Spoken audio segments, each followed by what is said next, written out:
and answer any questions you might have on that. And so just to tee things up in the next hour, that I'm hoping you will be able to review the information provided, give it some consideration, and after discussion, reach a decision around the desired split of credits between preservation and new construction, the sustainable design measures and how they're playing out in the QAP or as a baseline for preservation, and also the weights that we might want to use for the split of credits. To recap from our last meeting on February 9th, the board's task force voted to accept the following foundational elements of the revised QAP. Applicants may apply for 9% LIHTC under one of two credits, classifications, new construction and preservation.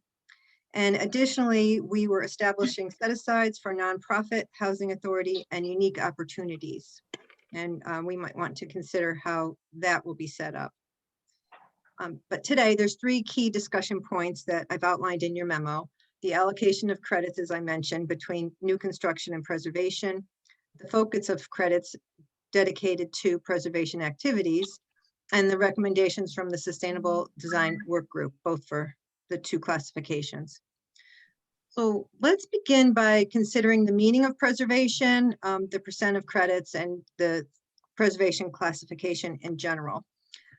As you had requested, we explored the definition of preservation with Mark Shelburne and determined that it has been best practice to describe preservation as rehabilitation of existing occupied housing, where new construction then becomes everything else.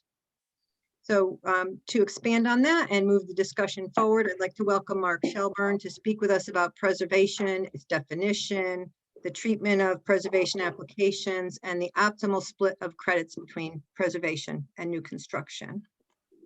Well, Mark has joined us. Yes, thank you. Yes, I'll do my best to cover those, but if I miss something, please remind me.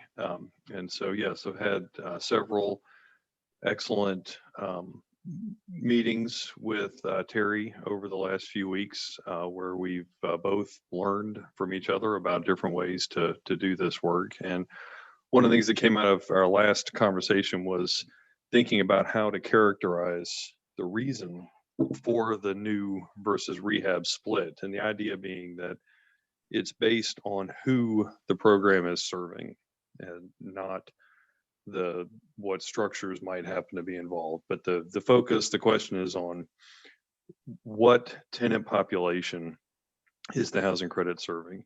And that's what matters the most for this housing agency. And when you think about it that way, that leads you to look at existing occupied rental housing as being distinct from everything else. And now granted, everything else is almost entirely new construction.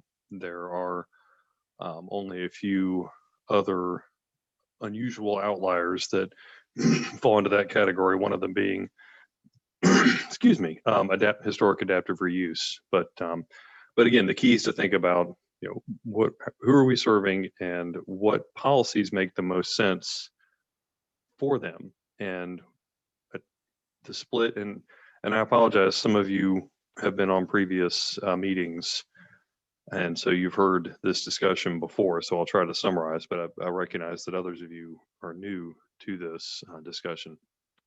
But the idea being that the policy questions involved with rehabilitating occupied apartments are entirely distinct from the questions involved when there's a possibility of building new units which don't currently exist or not currently occupied. And when you have distinct sets of criteria, distinct ways in which the agency, the authority evaluates and determines, then they also need distinct credits for which they're applying. One thing we talked about is it's really just not possible to create parallel sets of selection criteria for the same credits, which allow the different kinds of properties to compete on a truly equal footing. Now, I'll take that back. I did acknowledge that it was theoretically possible as a first time for everything, but I've never seen it happen in my travels. And it also in doing it that way, you don't get to be deliberate and thoughtful and planned about it. You just leave it up to chance. And it's much better, in my opinion, to very deliberately say, we as an authority want X% of our limited resource to go to new construction and Y% to go to rehabilitation. And so that's a segue into the that next topic. So everything I've said so far, in my opinion, is, while pretty much everything in our work is debatable, I don't consider anything I just discussed to have a great other side of the debate, to put it that way.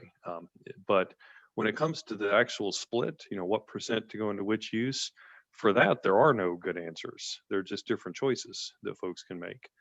And what I recommend as the choice when going down this road is to have the set aside split be comparable to what have been your outcomes over the recent years. And in doing it that way, it creates less of a shock to the system. It doesn't have any one set of your developers, any one set of types of properties realize endure any type of disadvantage, because the outcomes for the upcoming year are the same as what they've been for the last few years. And Terry has done the math on that. So actually, if you don't mind, Terry, maybe I'll just turn it back over to you to share what those numbers are, since you know them better than me, since you did created them. Sure. There was an evaluation, an analysis that was shared. I think it's on the next page. It really illustrated that we've been split overall, both in, regardless of classification, 79% new construction and 21% preservation or rehab work. And the idea here is that even if you looked at them separately, under the general class, it was 81% new construction, 19% rehab. And on the public housing side, there was still a lot of new construction, 77% and 23% rehab. I think there has been a lot of significant work being done in the public housing sector, as we've seen, where developments are being entirely raised and having new neighborhoods built. So that was intentional and very important, and it could probably still be continuing. So if we were to start with something, as Mark suggested, to avoid an immediate shock to the system where people already have their application properties lined up for the next coming application round, which we're anticipating would be, say, January of 2022. If we were to stick with, say, some percentage very close to this, like 80-20 or 75-25, it would still serve the purpose. We could essentially, I know there has been some desire, and this is for your discussion, there has been some desire to increase the work we do in preservation, in which case we could phase that in so that people know that this is what we're doing in 2022, in 2023 it's going to be this, in 2024 it's going to be that. Or we could just, put whatever percentage you want and address the housing authorities through the set aside. So this is really open for your discussion and consideration, and I'd really like your thoughts on it. Terry, it's Tim Hodges. Two quick things. One is, as I recall during our last meeting, it was suggested that you reach out to the housing authorities and get their thoughts on it. Was that done? And if so, who did you reach out to? Yes, I do recall from our meeting then that there was a meeting to be set up between executive leadership and executive leaders in housing authorities, executive directors of housing authorities, and I'm not sure that that has been scheduled yet. I think there's a few people to be scheduled to be considered. I'm not sure. Okay, so that's fine. Again, I would ask that because that was the discussion that we had at the last meeting, and obviously, making decisions now and then going and asking the housing authorities after whether it makes any sense seems to be kind of not the way to do it. I think I would propose, if in fact we're looking at the numbers that you put together, it makes sense to me to do 75-25 with maybe a 5% variance, but that's just my quick thought on it, and others may have a different opinion. Yeah, Thank this is Kylie. I want to chime in on that too. I agree that one of the factors that we should consider in determining what the split should be between preservation and new construction is what's happened in the past in terms of who's applied and how Chfa has allocated those. But I think there are other forward-looking considerations that should go into it rather than just the backward-looking. That is one. First of all, there's a great need for more affordable housing units in the state. So of course, my desire is to see a lot more new construction and a lot of places where we haven't seen it. That being said, I think there are two considerations that we should make when thinking about this, again, that goes beyond the backwards and looks forwards. One is the actual number of units in our LIHTC portfolio that are reaching the end of their affordability cycle. We can look at that. We know, we know where those units are. We know what units may be coming up and need that. So I don't know if that's already been factored in, but I think that has to be factored in. I've cited the statistic before from Park about the 5,000 units a year reaching at their end of their affordability cycle. Some of those are LIHTC and some of those aren't, but that's something I would look at. Where over the next 5 years are units reaching the end, and therefore where should we be expecting certain properties to possibly be applying to re-up their affordability and do a rehab. And then the second is just factoring in the condition of our existing housing. So yes, we may have been doing about a 75-25 split in the past, but I don't think it's any news to anyone here that the condition of public housing, again, funded by a variety of sources, some LIHTC and some not, is in poor shape. And whether there's an increase that we should be making in preservation to account for the fact that we've got a lot of units that whether they're reaching the end of their affordability cycle or not, need rehabilitation, and we should be considering sort of where in the process those fit in as we're sort of factoring the next 5 to 10 years of LIHTC. That I think those are elements that we haven't thought about as a group, where we're going with our funding from a 5, 10, even 15-year outlook, which we can do some predictions on. But I think that that's something that needs attention. So I'll chime in here again, and this will be my last, hopefully, comment, or at least you guys probably hope it's my last comment. I completely agree with those comments, and it's what I kind of got to. That's where I went during our last meeting when I asked if there was just some type of schedule that we could look at. Again, to Kylie's point, right? We know where the units are. We know where the projects are around the state and where they are in the life cycle. We could potentially, and again, I'm obviously not in it every day, but at least in my mind, we've got like what, maybe 50 plus housing authorities around the state.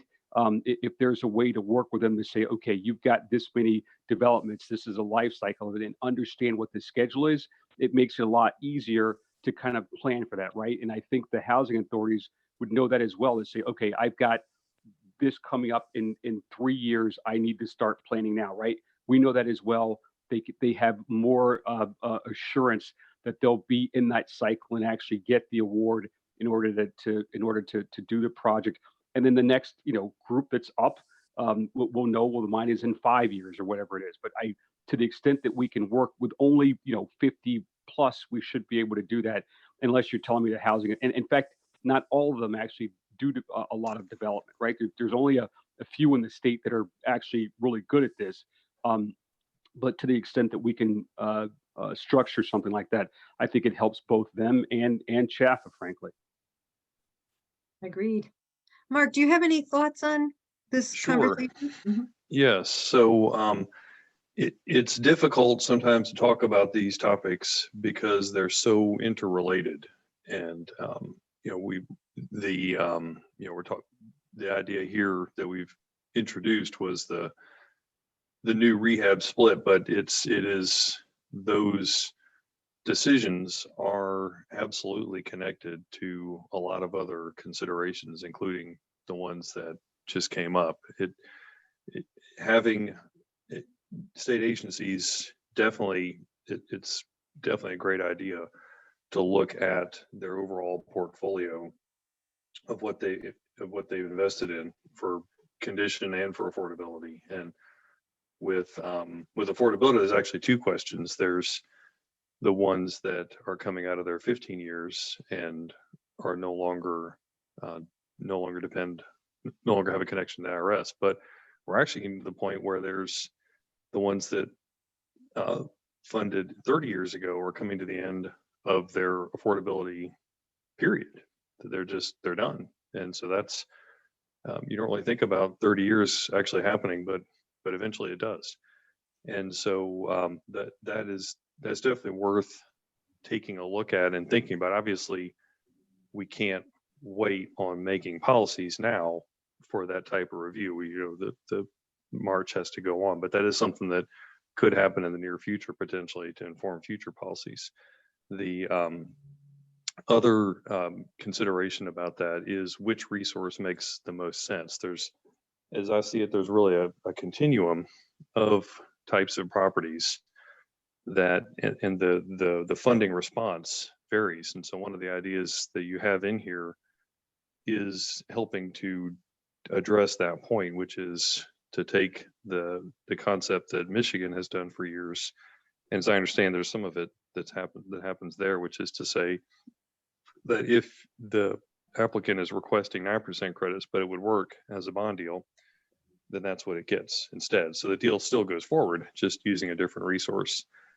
And if you really wanted to think broadly, you could actually think about it in the other direction too, because so that's on the large end of the continuum where the properties are big. On the other end, they're the small properties in the 24 unit deals, which I'm sure you have at least some in your state, and they need work, but it's kind of shoehorning them to make them into a 9% deal. What they really need is just an appropriated resource to switch out to HVAC units and maybe put on a new roof, that kind of thing. And that's how those properties ought to get handled. I get that that's not a resource that CHFA necessarily itself manages, at least not to my knowledge. But that, if you really want to think about that globally, that's how you would also think about it, is that 9% are not the response to everything. And another thing we didn't talk about is the housing authority set aside. And maybe that's, I'll let Terry decide if we want to segue into that. But Let's do. yeah, sure. Okay. Yeah. So that the idea here is really just to change how that works, to recognize that housing authorities apply and for both new construction and rehab. And so the idea would be to have a guaranteed result number of projects or credits that they receive. And that is also something that is a policy choice that CHFA can make. And there's no right or wrong answer. It's just like anything with a budget. It's just how you want to set your priorities and have your results.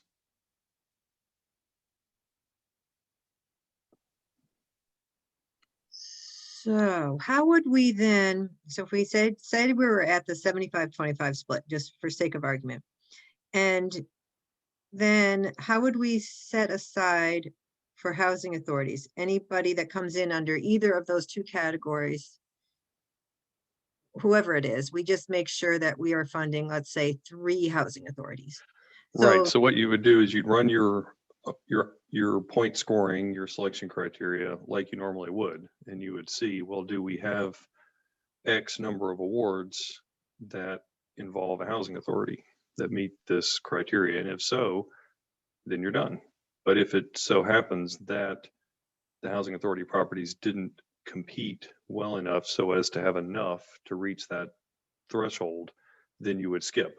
So you would say, well, okay, instead of this, greenfield project that has no housing authority involvement, it may have scored better, but we're not giving it an award. We're instead going to award this housing authority because that's the priority. And so then the question again is, how many of those do you do? And so it could be in a particular year, you don't have to skip over any, but maybe you would. You just don't know going in how often that would happen. And obviously the larger the number of housing authority award outcomes, the more likely there is to be the skipping down to get to it.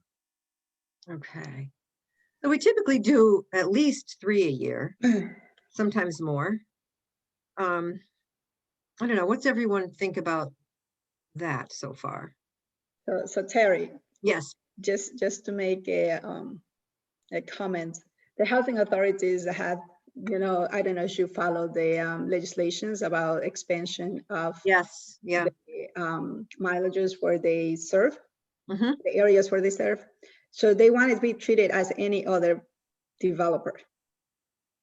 Okay. So that begs. So what they want to do, they want to do projects, they want to do new construction, they want to be able to go and compete with other developers. Mhm. So I don't know how that plays here, because that's what they're promoting. And that's what they wanted to get to once I don't know, Kylie, you have been following up. I just read the comments when that they say we just want to be treated as any other developer because we want to, some of the authorities are developers and they have been ramp up production. So they want to be able to do new constructions outside of their areas. Isn't there a lot of pushback, Kylie? Did you must know. I think the pushback largely, at least that I heard on the housing committee last week, is more along the lines of certain legislators feeling, and sorry for the kindergarten dance party music in the back, is largely feeling that for some reason public housing authorities are at some advantage and are therefore going to take away more local control, which isn't the case. I think the commissioner accurately described what that bill would do. It effectively puts, I think, more developers and some experienced developers into the developer marketplace. So it creates more competition. We already have a lot of developers, nonprofit, for-profit. It allows the PHAs to expand their jurisdiction and, compete for a project in an area outside their typical jurisdiction as any other developer would. So I guess I just question why, and I'm sure I'll get some emails from public housing authorities, but I'm not sure why we would necessarily, if we're going to have this split for preservation versus new construction, why we would also have a set aside for housing authorities. To me, it makes sense. A lot of the housing authorities are going to want to focus on preserving, rehabbing, re-upping their affordability cycles with existing properties, and to the extent they have the ability to create new properties, or that bill passes and they can even do that in new places, then they would be competing in the bucket of new construction over here. So to me, if our focus is really about preserving existing units and then focusing on where we're creating new units, I don't know that, to me, I guess I'm curious to hear if others have other opinions on sort of why we would add the PHA focus on top of that. I have the same opinion than you, Kylie, especially in light that they want to do and compete. I think that we should be just treating everybody the same. We have preservation. I mean, having too many set asides, it's just a little more complicated. We do have the set aside for the nonprofits, which many of them have a nonprofit. So if we're going to do the public housing and then 10% for the nonprofit, then they wouldn't be able to go with the 10% of the nonprofits as a nonprofit, because they also play that role. That sometimes they're being used as a nonprofit, and that's not correct, having two different buckets for the public housing. I would just leave it at that. And as Tim mentioned, we do have to have the conversation with the housing authority, with a friend of reference. They say, hey guys, we heard you, which I testify in favor. I put my written testimony for in favor of the legislation to allow them to expand their radius of work. So for me, I would say we'll just do the new construction preservation. I like round numbers. I would say new construction 70 and preservation 30, just because I like round numbers, and because we also have the portfolio that is coming, expires the 15 years, the 30 years that we do know that are there. There will be some more preservation, but that gives the opportunity to create new units also. And they can compete in either or. So having a conversation with the housing authority is very important. And then to Tim's point, that we could coordinate with them, because not everybody is ready, but they always wanted to submit an application because they want to be in the queue. But having a coordination with them in having serious conversation about who is first and who can move ahead, having a little bit of competition, but not just this huge competition that we have right now, it will be helpful. We have some examples in Litchfield where they, as a group, all the small housing developers there came together and they looked at each other, who is first online and how they can work together and correlate on the resources, because we do not have money to fund every single project. And that has worked well for them. They, by year, they said, and it's a whole Litchfield region, so these are the ones that we're gonna do in 221, 222, and the 5 years pipeline, if you will, on pre-development and finance. So I think that we could coordinate some of that to the extent that there is more cohesive working relationship among the housing authorities. But so can I just ask a question though? I mean, in terms of, and I think Sailor is absolutely right, and which I've been pushing, right, which is we need to talk to the housing authorities to understand. But I mean, in terms of housing authorities, there are only a few in the state that really do development, right? I mean, we don't have, this isn't across the board. I mean, you could probably name the housing authorities that do it and do it well, unless I'm wrong. Somebody correct me. No, I think New Haven, Stanford, and Meriden. Right. And Hartford, West Hartford. Oh, and and Hartford, West Hartford and West Hartford. Oh, West Hartford. So you got 5. Right. So, I mean, if we've got 50 housing authorities and only 5 of them that actually do this and do this well, if you don't have a set aside for those other housing authorities who are coming into the system, and again, I'm not disagreeing, I'm just thinking out loud here. How does that, is there some disadvantage, I suppose, that we're creating by suggesting that housing authorities get lumped in with everyone else? Again, thinking out loud, because maybe they want this, but again, I'm thinking of Stanford or New Haven or Hartford. Yeah, they want to compete. They can compete. But there are a number of housing authorities that can't. the smaller housing authorities, just to sort of circle back to Mark's point, the smaller housing authorities with the smaller number of units that need to be rehabbed could typically come under a 4%, especially now that it's a solid 4%, is one thought. And the other is that we see with these very experienced housing authority developers that they're coming in with new construction anyway and doing a lot of revitalization in their, not only their development, but they're creating new neighborhoods as they go. So yes, definitely a conversation. We'll make sure we get that scheduled soon with the housing authorities and our executive leadership. It's also, Mary? yes.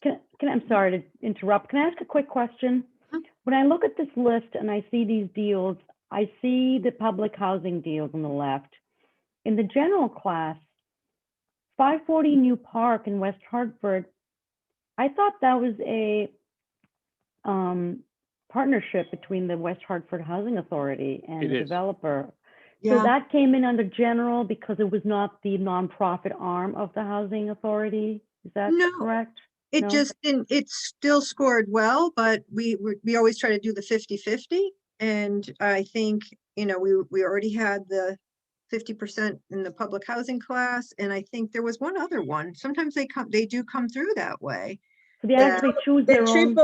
They not double dip, but triple dip. Yes, yes. Right. I mean, my point is that I think we're not, I think we can make the argument that by what we're doing now and moving to this more of an intentional thing, we're going to have to make the argument that we're still not, they're coming in already through both classes. Yeah. Right. So it's not like we're taking something away from them, or, we're going to have to. No, and prove that. Tim, to your point, that's one of the things that we have been working with, and this is on the other side, DOH and Chfa, is with the development engagement profile. Where we see projects that are smaller projects, we want to do it through DOH, and we do have some resources now that we could come out with a program where we'll work together. And it's just too complicated to make 20 units or less, or 25 or less tax credits. It's just too much work.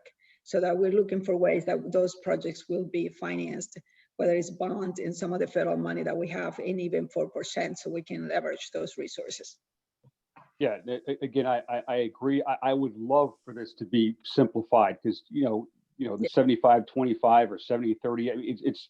I presume that's kind of hard to sometimes do. So I'd love for it to be simplified so that everyone's just kind of, if you're a good developer, you're a good developer, right? Regardless of whether you're a private or a housing authority. Again, though, I think I would defer to our friends at the housing authority to give us some meaningful feedback.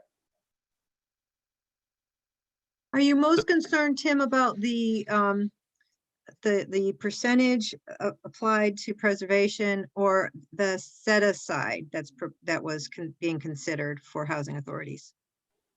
I don't know that I'm concerned about either more than the other. I think I'm concerned about preservation just in general, right? As much as I love new construction, I'm very much concerned that we wait too long on a number of these projects. It ends up costing more, and we know that they need to be done. But if we're not focused in on it, they get left behind. And again, you talk about deferred maintenance and other issues.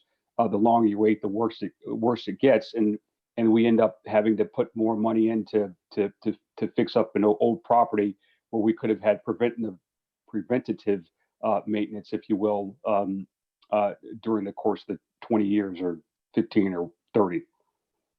Something else we could do potentially is, just draft up this like a very short statement saying, this is what we're considering right now for preservation and new construction as a split. Put that out there, saying housing authorities can apply under either category, and then get some feedback. So very direct feedback from the housing authority communities, whether it's through a meeting or we publish it, through a listening session, or as a, So Terry, I like the idea. As I said, we can have a frame of reference, and we can propose, hey, we're thinking about 20% new construction, 30% preservation, just having those two classes, and then the 10% for nonprofits. And they can also apply with a set aside for the nonprofits, because they form nonprofits. And then just having a round table. I wouldn't like to have just a listening session. I think I would like to have a round table, and we can explain also the preservation part, and those housing authorities that really those projects need the infusion of capital to be able to provide quality housing to those residents, which is also something that we can coordinate, and I'm willing to talk to them the same way as we have been doing it before, but no problem with that. okay. I think that's a good way forward. What would be really helpful to actually look at this data in light of the housing authorities, right? So like which housing authorities, so we have some data, and then whether the transaction came through as a adaptive reuse, did it come through as a rehab? I mean, you kind of have that here, but I think it would be good to understand like whether it was a demo and rebuild, was it a reuse of a building? I don't know if they do adaptive reuses, housing authority developers, but just having some of that sort of specific data would be good to have, because I think that's sort of the conversation around, well, what do you envision doing going forward? How do you see your pipeline playing out, and sort of those questions. Would it make sense to look at the scoring too for those rounds, because that way you could figure out whether or not the housing authority projects would have won regardless of whether or not they were in that special class. Right, like 540 New Park, for example. Okay.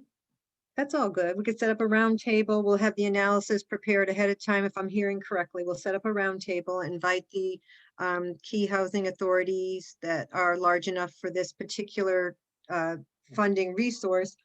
Also have the analysis ready as to what their experience has been and what they're going to have for needs going forward. We'll look at the scoring and see if, you know, there are some that have look, there could be others that fallen through the cracks that just haven't been able to score that really need something.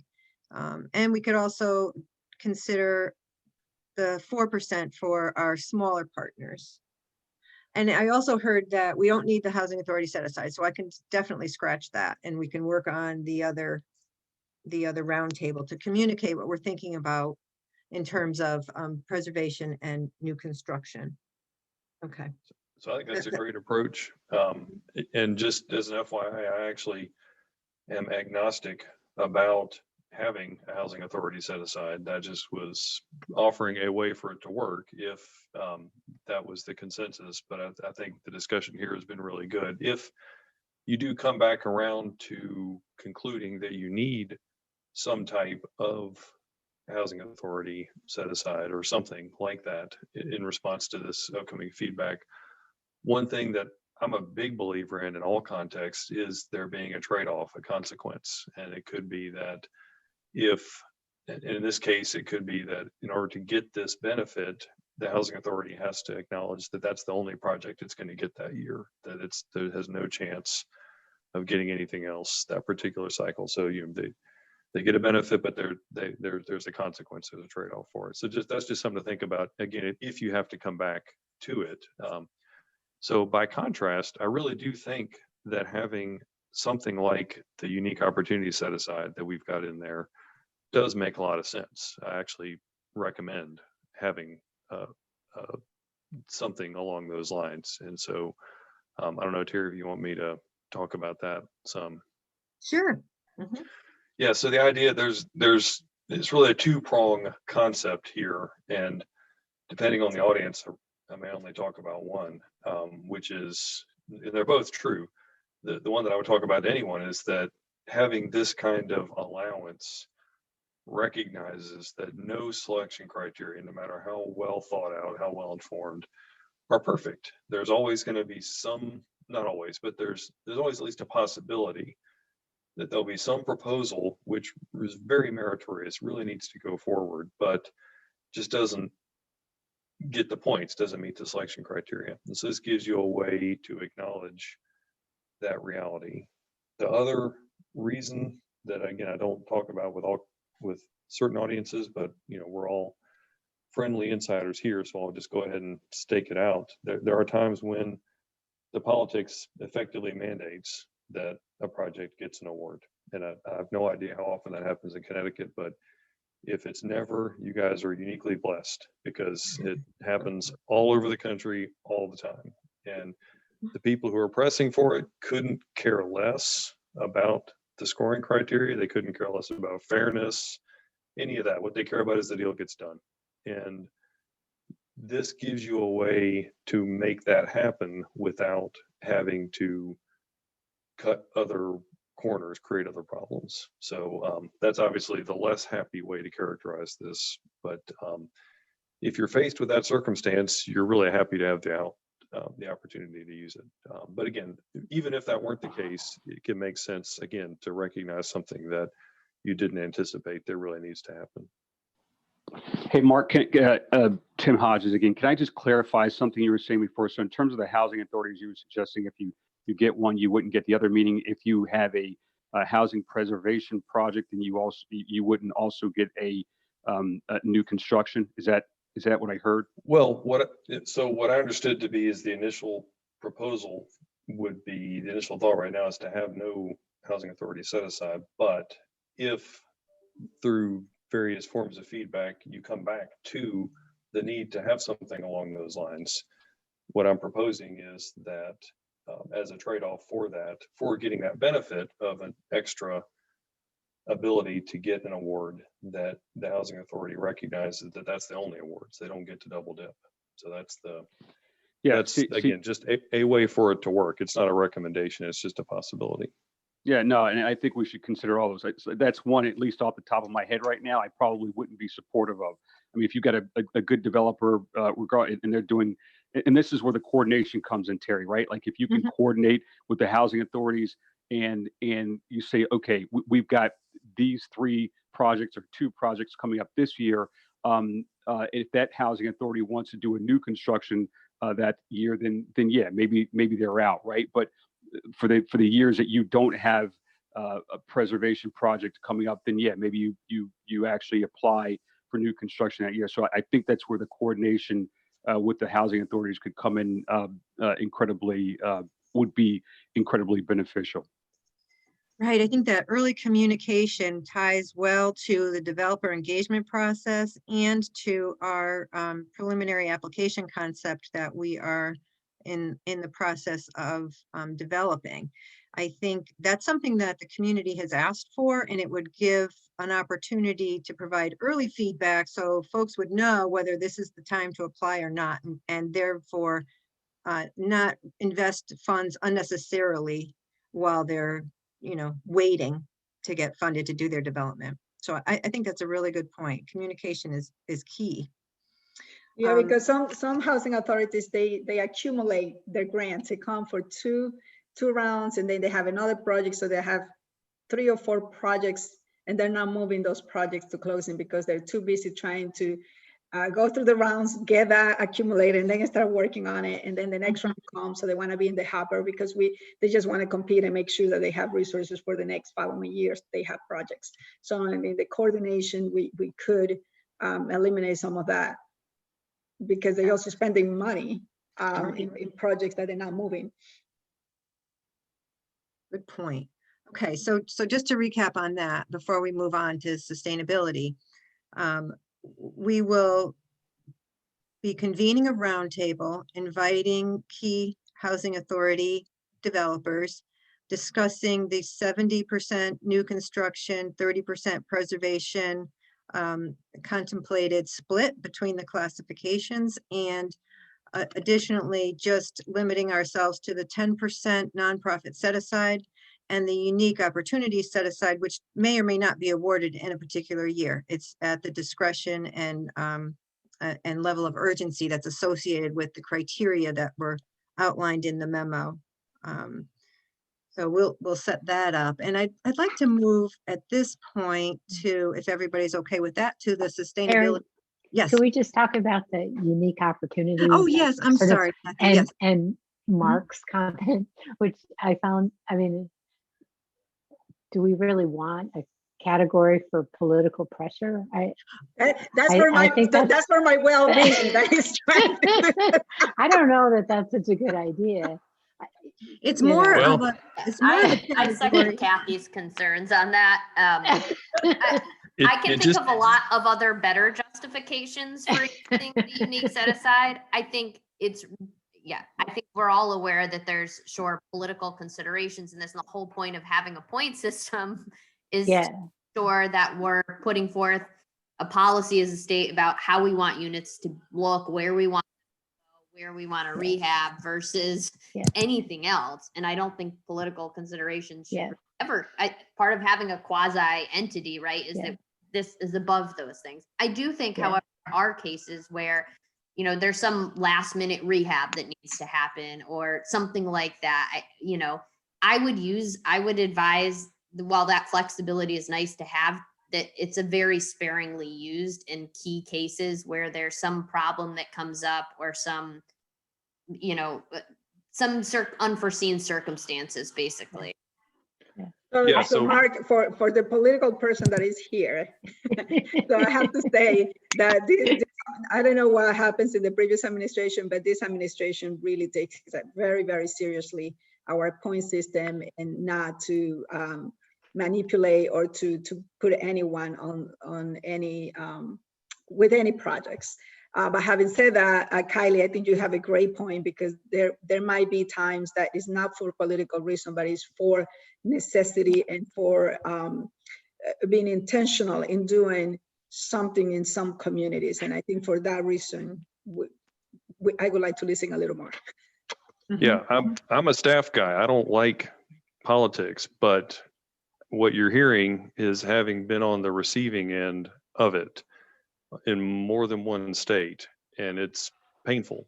And it's especially painful to have to manipulate the outcomes to get a particular result. And so yeah, I'm not advocating for politics. I'm giving you a way to have, when it does happen, for it to not be awful. And if it doesn't happen there, that's great. That I'm impressed and proud. There are some states where it's tremendously less of a consequence, but it's amazing how fast that can turn on you. You know, the chair of the finance committee's brother-in-law really wants to sell his land, and he doesn't care about anything else. And you know, crazy stuff like that. It just happens. And if y'all are convinced that it won't happen there, that's excellent. Yeah, that makes me all the more proud to work with you. But that is just the one of the two reasons. The other, again, is that no set of selection criteria are perfect. No, and that's a good point. I'm sure Mark would have used, had he known he was going to get that reaction, he would have used a different phrase. I will say that the unique opportunities, at least the way that it's written right now, it seems to make sense to me, because it gives us an opportunity to do something additionally. But you know, I'm thoughtful and certainly appreciative of the comments from Selah and Kylie on this. Yeah, and the trade-off is it does potentially invite folks to want to use it for the wrong ends. That is a risk, no doubt about it. I mean, you can't pretend otherwise. And so everything's got a trade-off, and that would be the trade-off of having this in there. Yeah, I don't know what our meeting schedule is on this, but that's something that I think, I don't know about others, but I would like to sort of chew more on and think about specific examples of projects that might fall into that category that aren't subject to the political pressure issue, because I think the potential for abuse is there with this. And so whether it's creating some more specifics around that, like certain cases where it could be used, or I'd say very specific, very tight, carved out language that explains what it's supposed to be used for. Because while, you know, I agree with the commissioner, there's, you know, administrations that wouldn't want to use this for political purposes. We can't predict the future, particularly when it comes to municipal government. I can see cases where this could become a problem, or where developers could be pushed by local politicos or vice versa. So I just think there's a potential here for abuse. And so we need to really think carefully about what it is, what type of projects we'd be looking for in this category, and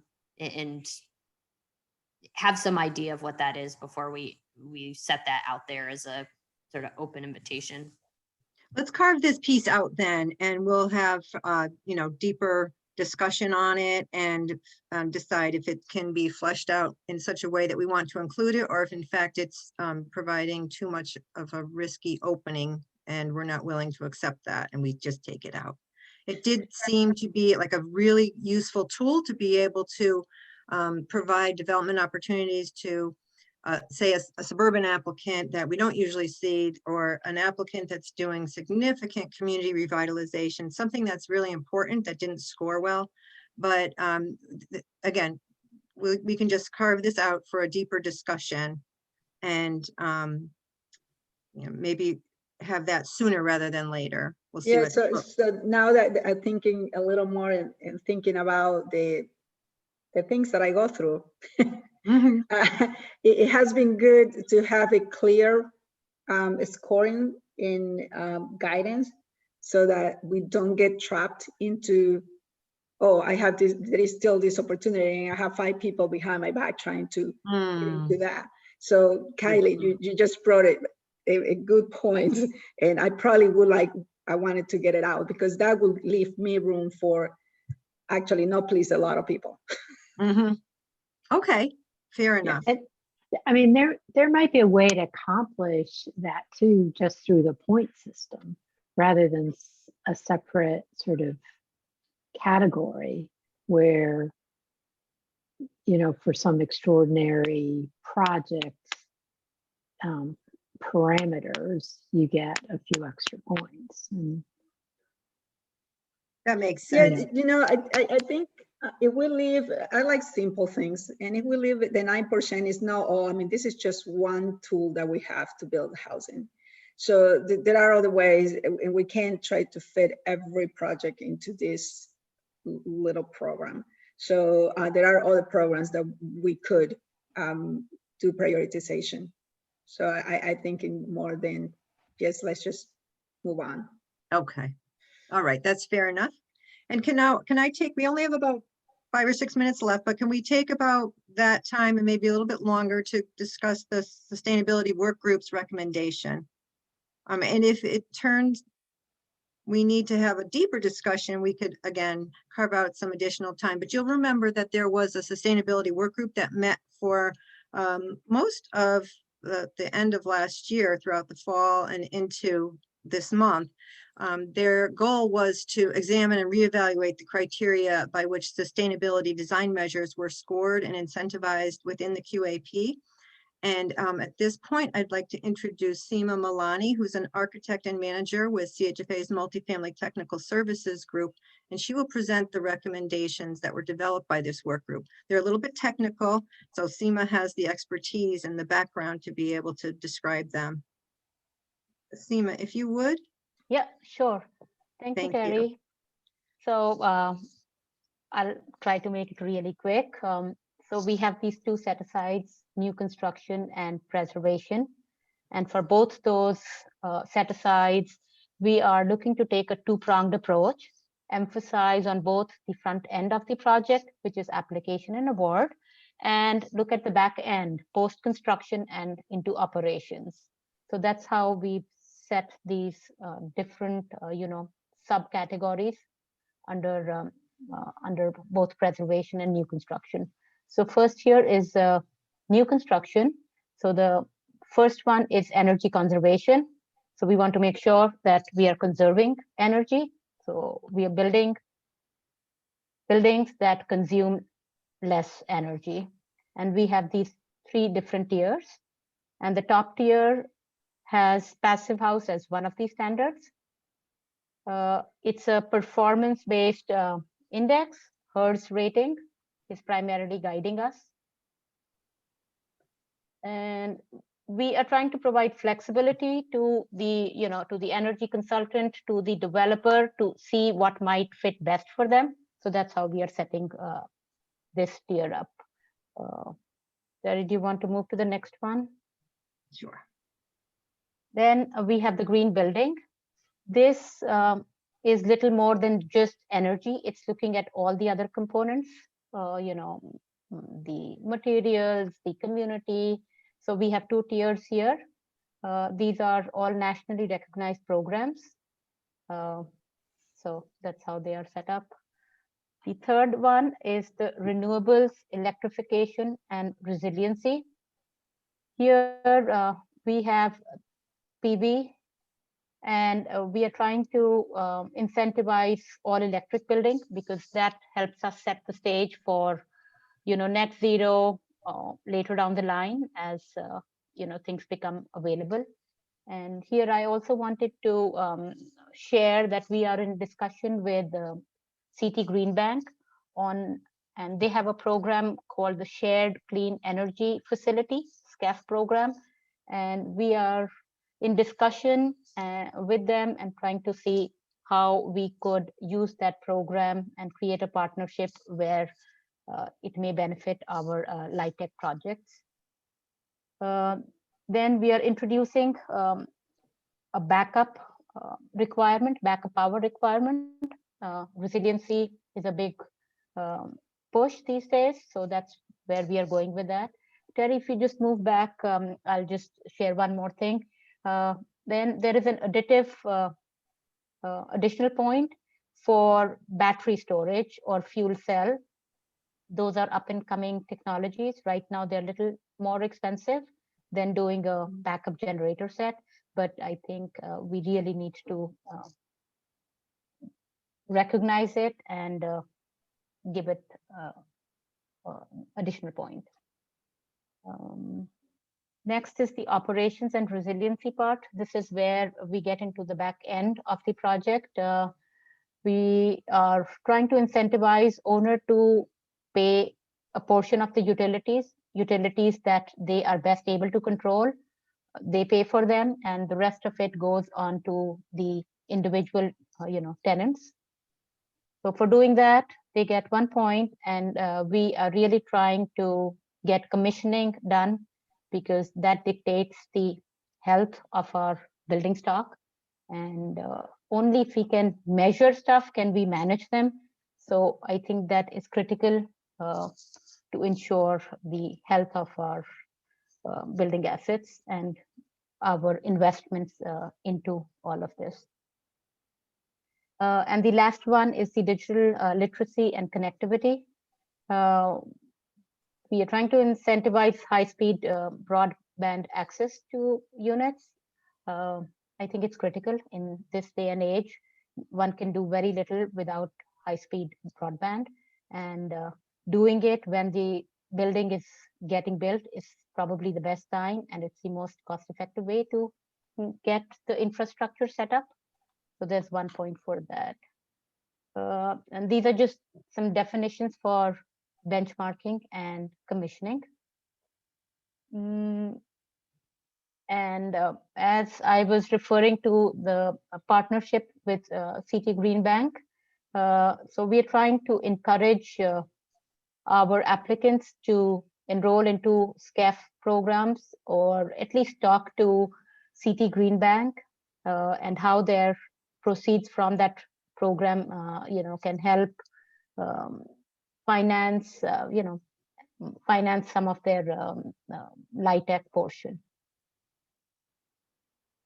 On the preservation side, really speaking, it's very hard to do points because the scope of work can be so varied. So depending on the scope of work, we are trying to put out a few things for everybody, and rest would be more through consultation and the pre-application meeting. So benchmarking still remains here. I think that's really critical. We need to measure how our buildings are doing. Energy conservation, it's the baseline. Everybody should be able to do that. In addition to that, we would look, can they do better? Can they do some green building? So depending on the scope of the project, these are just discussion points. We would like to see PV because anytime you're doing a roof, I think it's a very easy way to get some efficiency built into and some renewables. And this is where on-site and off-site renewables would come into play. Off-site renewables would primarily be the SCAF program that we were discussing earlier. And we would require, the backup power. There are, just to fight climate change and the storms and everything else that we are seeing, I think building some resiliency is an important piece. Commissioning and high-speed broadband access are the other two things. Sorry, I've been really fast, but any questions, anything? Thank you, Seema. Thank you very much. Before we ask for questions, I just wanted to highlight that this recommendation that was derived from the Sustainability Work Group is intended to be included in the 2022 QAP, replacing the existing measures that we have. And there's a desire to be as flexible as possible for every unique development. So while passive house design remains a viable option, it's not the only one. And there's a recognition that there has to be choices, that developers will have the flexibility to choose the best building methodology that serves their unique development. This we could also share for comment early on, but I'd love to hear your feedback.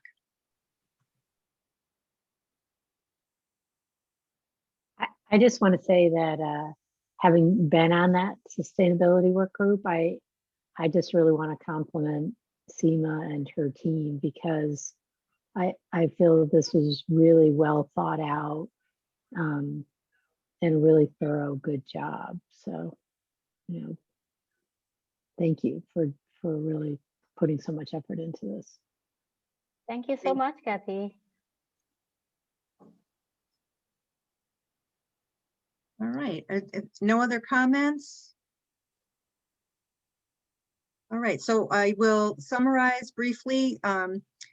We're removing the opportunity set aside, the unique opportunity set aside and the housing authority set aside, so that we'll have deeper discussion on that unique opportunity if we want to down the road, but right now we're not including it.